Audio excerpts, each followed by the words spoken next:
Hi, my name is Tony Moy and I'm a watercolorist and a comic book artist. Today I wanted to talk a bit about creating a limited palette and how this may help our watercolor painting process.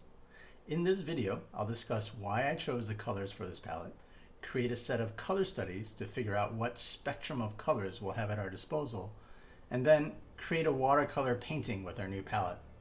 We'll also be giving away the painting, so stay tuned for that. More details at the end of this video. First, a special thanks to M-Gram Watercolors for providing all the paints we're using today. I've picked some flexible and dynamic colors for us to experiment with. Our palette today consists of Quinacridone Rose, Pthalocyanine Blue, Nickel Azo Yellow, Pthalocyanine Green, and Neutral Tint. Our primary colors will be comprised of the Quin Rose, Phthalo Blue, and the Azo Yellow. We'll be able to add some additional color variety by introducing that Pthalocyanine Green, and to help us achieve those darker values, Neutral Tint will play that role for us. I traveled to quite a few comic conventions and have met many aspiring watercolorists, and one common frustration revolves around how mixing colors often end up becoming mud on the final piece. How do we solve this? Well, one way is to adjust our process. If we use a limited color palette, we reduce the amount of possible combinations for us to consider, and we actually simplify our mixing process. In addition, it becomes easier to actually do some color studies and figure out what combinations lead to this mud that we're trying to avoid, or even sometimes that we actually might want in our painting. The colors I've chosen today are all transparent and staining colors.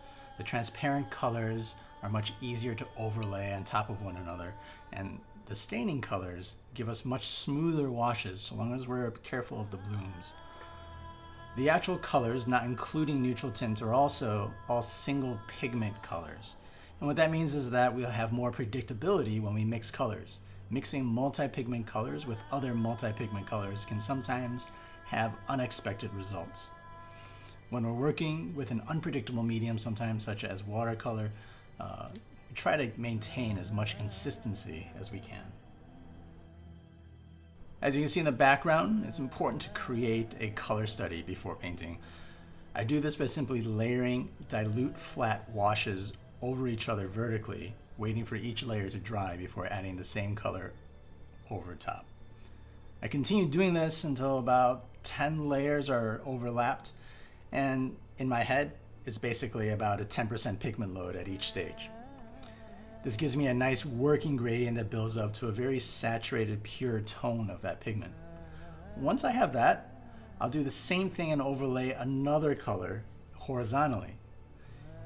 This kind of gives me a set of possible color combinations, and I'll have a good idea once I'm done with all 4 or 5 colors what array of colors I have to work with.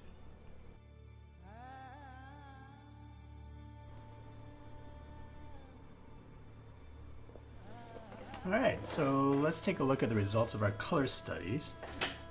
One of the things that I did was also put in a line of neutral tint to increase the values and tones of various combinations, both with the pure color and as well with combinations of colors as well.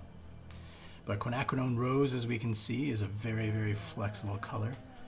We have some flesh tones if we look right here with the yellows, and as we go down we get some earth tones if we add neutral tint. We also get some amazing gradient of purples here, and it'll act as our very cool red, and we can also get some warm reds in here as we get some yellows and things like that. The Phthalo Blue and Phthalo Green are also wonderfully potent, especially with M-Gram's colors. Just a little will go a long way.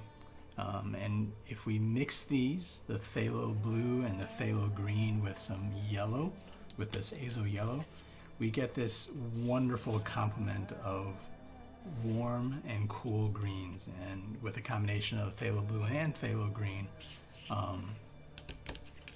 just a whole range of greens are going to be at our disposal.